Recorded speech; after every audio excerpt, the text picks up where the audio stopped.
Horse can come on with us, and so we told Harry to take a hike. Not exactly, no. We're going to take. You're lying. I'm lying, but we needed a little mojo in our show this morning, so no better man to bring on the show than John Force to pep us up a little bit. John, are you a firecracker this morning? Are you awake? I'm ready to rock and roll. Still don't have enough coffee in me. You still don't have? I hear that, man.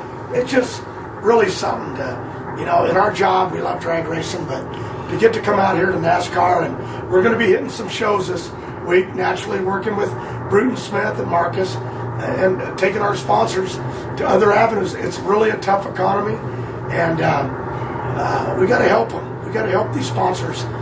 If we got to activate, that's what we're going to do, whatever it takes. Yeah, when you hear of teams that say, "Oh, we don't have sponsors, and we don't have this, we don't have that," and I understand all that, but if I can say one guy to really model theirself after, in my opinion, watching you really know how to take care of your sponsors. You understand and get it that that's the lifeblood of what kicks and what goes on at that team. If you look back in my career, I've been real lucky with Castro, 25 years, and I've just re-signed with him for another 5. But when you look back, there was times the money stopped, and you can't go racing. You can't feed your kids. So you don't allow that to happen. You keep working, you push harder, and in this economy, I know the NASCAR guys are pushing harder, trying to do more work, trying to do more appearances. They have to, as well as us in drag racing and IndyCar. That's why we created this road show. I got Robert on meltdown right now, along with me, and my daughter Courtney's out here. We're doing shows everywhere we can go. We've talked to the people at the Indy 500. Naturally, we'll go to Bruton's races. And the Auto Club next week out in Fontana. So now Castro's talking Super Bowl, and I don't even know what they're going to be playing. But if nobody shows up at the Super Bowl in Indiana, we'll just do burnouts and race. But I hope those guys, in football, come to an agreement, because it's a tough. We don't need to screw it up. Need to get it done, and be glad to have a job. Yeah, and maybe I'm being kind of humble. I am glad to have a job. Yeah, and you employ a lot of people, and you have a great operation. Let's talk about you personally. You're looking good. You've been doing some things to drop a few pounds, and that way you can be a little tougher in that car. And you win the championship last year.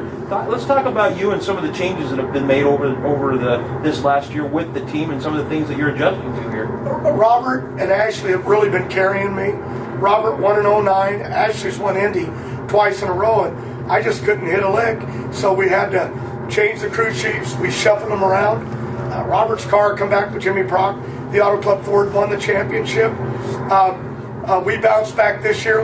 Last year, we fought a tough competitor, Matt Hagan, right down to the wire, and we got the championship. So it was a lot of change. Austin Coyle has left, the operation to fill a bucket list, he said. And I'll be honest, we did have wage cuts. We had to. And I'm trying to bring that back. That's why I'm trying to create new opportunities. And Bruton Smith and Marcus are the people that create new opportunities. And I got to get my nose over here. But what's nice, it's not just another job to take the road show or my TV show, our studios in LA that Ashley runs. She's president of that. And we've hired a film crew that's up here that's filming for our TV show. We shot part of the pilot with Courtney in the funny car. I'm not even wound up yet. Get there. I'm not answering that. But so many things that we're trying to do. But what's really cool to me is when I get to come to NASCAR, I couldn't be in a better place. You know what I mean? I don't know a lot about IndyCar. Danica Patrick is about the only one. The Andretti's and a bunch of those guys over there. But down here, I know these guys a little bit. I mean, me and Jeff Gordon don't hang out at the bar, but I know Jeff and Earnhardt Jr. and Rusty Wallace, and these names go on and on. So I'm at home when I get here. This is where I want to be. And I get to hang out, watch them race, get to watch the race tonight, the race tomorrow. And the battle, this young kid, the Woods brothers, winning Daytona in a Ford, that was unbelievable. That's one of those things that probably at his age will never be, at least in our lifetimes. I don't see that ever being eclipsed. I'm really glad you jumped in this interview. Incredible. Ah, you're I won't shut up. I'm sorry. Hey, tell us, what are your plans with Courtney? I mean, it's only been a few years ago that, you know, you had Ashley after the races when she'd raced the top alcohol car, and then you put her in the funny car. You're doing the same kind of thing with Courtney this year. What's the end game here? You know, it's really funny. You know, I talked to Robert about NASCAR. I said, Robert, you're young enough. Would you ever want to go over? And he says, no, I love drag racing. But he said, let me tell you, those NASCAR guys have grown up in go-karts. And they spent their whole life, you know what I mean, doing what they do. And to go over there, let's don't kid each other. We spent our life doing this. And we don't want to change. We don't want to step into their arena.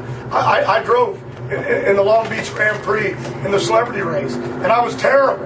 I drove it at Roy Hill, the driving school. Buddy Baker with his dad. Greatest ride I ever had was with Buddy Baker in his pickup truck in the middle of the night. Boy, I'm lucky I survived that. But we know what we know, and we want to be a part of it. Because we want to grow our sport, drag racing. But I want to help, if I can help draw some people to a NASCAR race, well, I want to do that along with Robert, my youngest, or to an IndyCar race, or a state fair. You know, we're going to airports, malls, and movie theaters. What are you doing? Trying to work yourself to death? No, I'm trying to keep my job. And I just got to learn how to pace myself. My youngest girl, Ashley, stepped out of the seat this year. I always get back to the question. She stepped out of the seat, and that really, but she'll be back. She's going to have a baby, and boy, that happened fast. We left the racetrack. She goes, Dad, you won the championship. I'm thinking about starting a family. The next day, she was pregnant. I haven't figured out what happened. And so you know, at the end of the day, I'm just Courtney. She's my youngest of my four, and we put her down in West Palm Beach to test. Go 100 feet now and make sure. She went 100 feet. She went 300. Okay, go 300. And she put her right down there to the lights. And I said, bad enough if you crash this thing into the nets with all the safety. You ever get over them nets? Those are alligator swamps out there. And it's just, I got to calm her down. You know, as she wants to race right now. Then we're going to NASCAR. Well, you're not really going. Yes, I am. You seen all them cute guys up there? I seen them. I got troubles already with this kid. So anyway, she just loves racing. She wants to go to the racetrack every day. Not a normal girl. You know what I mean? She'll be in here in a minute, but she's out. And she ain't full of it like me. She's a real deal. What was the question? Well, another question for you. Your daughters are racing. What kind of a feeling is that watching your daughters in these time bombs? And we both know. I mean, you're running a time bomb, and I know the safety has increased tremendously since you started. But I mean, anything can still happen in these cars, as what happened to you in Dallas. What kind of a feeling do you have watching your kids? It's still gut wrenching, but no worse than when I sat and watched them cheerlead. And she's on the top of that pyramid, and then she falls. Oh, you know, we're talking over 300 mile an hour fuel funny car.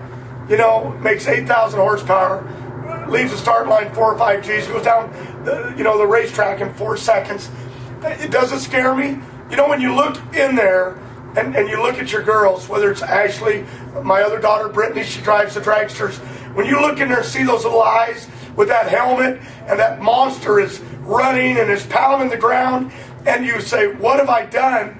And you remember those little eyes when I put her on a tricycle, and she looked up at you, am I safe, Dad? Sure you are. And she goes about 10 feet and crashes. So, what are they trying to put the hook on me? Oh yeah, yeah, there it is. Oh, the baby's out there. Well, we'll get her in a minute. Old man's getting out here. But at the end of the day, you know, first I got to have a retirement, so the kids got to do that. But I don't plan on retiring. But it's just it's no different. You look at when Eric was killed in 07 in a crash. We didn't know what to do. We were lost. NHRA, the pro organization, the race car hadn't changed in 30 years, and I remember calling NASCAR because of Earnhardt. I didn't know Earnhardt. I did some shows with him. They got a photo of me and Dale Earnhardt. I'm on my knees on the stage kissing his ring. It was the only way I could get any attention from the fans. Then they loved me. And so I have that picture in my museum in Yorba Linda. And I know I'm taking a lot of your time here. I'll get out of here, but I wanted, you got any commercial ads you need me to plug for you? I'm ready. Just tell everybody that when you're in Salt Lake, you listen to the Racing Fan, because we know you do. I do. Our Racing Fan show is the tops in Salt Lake City, and we know that you're a big fan of our show. And you know, Salt Lake City, that's another town. They've got a great racetrack up there. And I raced that years ago. We need to get back there where Donnie and Marie, where they hang out. See, I know a little bit. Wait, hang out here. They're in Vegas now. Let me finish. Let me just... I was trying to stay calm all day, and I'm already wound up. But I called NASCAR because of the Earnhardt deal, and talking with their group and Helton. You know what I mean? The words were, surround your driver with armor. And at first I thought, what the hell does that mean? We're not gladiators, but we are. And I said, but the car will be too heavy. The car will be too expensive. Can't lose any more drivers. And the process started. And we changed the rules in NHRA. Tom Compton, the president, great guy, worked with us. And we got race cars, and then I crashed. But I had no head damage. My wife might debate that. But I broke my arms and legs, and we rebuilt the car again. And Robert won the championship in that car, and so did I. So at the end of the day, we're going the right direction. And we still got to put the people in the stands. And that's part of the reason I want to be here. Because I want to see the changes that they made. We go one direction in safety, and then all of a sudden the show gets slow. Then it comes back. I want to see what they're doing out here to make sure our show gives the fans what they want, but keeps our drivers safe. But like my attorney said, if you don't want to get hurt, don't get in it. You know what I'm saying? Yeah. So, sure. You know, he also told me, if you don't get beat up by a woman, don't get married. Whoa, did I go down the wrong road? Yeah. I love those women, can't live without it. Good thing your wife's not with you. So I get to be out here with the NASCAR guys and gals. They say Danica Patrick's here, but you know, the Bushes fighting it out. You know, Earnhardt right there for. Let me tell you something. I believe this with all my heart. His daddy was taken for a reason, just like Eric Medlin was. Eric Medlin, he saved my life. And maybe the Lord kept me here because I can afford to do a lot of this and create that what it took to build better race cars. And I'm a Ford guy, Edwards. You know I love you, Biffle, all you guys. But this young kid, Trevor Bank. Unbelievable. Well, you think I don't know his name? I knew you knew it. I'm gonna try to hire him and drive a funny car. I'm surprised you haven't tried to take the medallion that Robert's got in his pocket. Robert carries it everywhere. He does. That's what he was telling us. The shower everywhere. But what was I talking about? Trevor Bank. Let's let Cordy talk. No. Hold on. We got a 1 hour special. This is my show in Salt Lake. But you know, at the end, now you made me forget where I was going. Anyway, I'll get out of here. But I really owe a thanks to NASCAR. And I really believe Earnhardt Jr., that move's going to happen. And the good Lord knows that all those fans out there that love this guy, it's unbelievable. And I'm a Ford guy saying this, but they love this kid. And they love Tony Stewart, they love Jeff Gordon, they love them all. You know, but at the end of the day, you know what I'm saying? He's going to help fill those stands. He's going to fill them stands because I believe the Messiah is coming. And let me tell you something. His daddy's up there, and the good Lord has a plan. And when NHRA needs whatever they need, the old man's going to step in and turn this whole ball game around. And I believe in all them kids out there, but I really believe the Earnhardt name has a purpose. You know what I mean? I just believe it does. Yeah. And am I going to get fired for this from Ford? So Let's wrap it up. I believe. Okay, I'm out of here. Come on in here, baby. All right, John. Appreciate you coming on with us. Thanks. Always a pleasure. Salt Lake, we love you. Salt Lake loves you, Force. Absolutely. All right, that was John Force.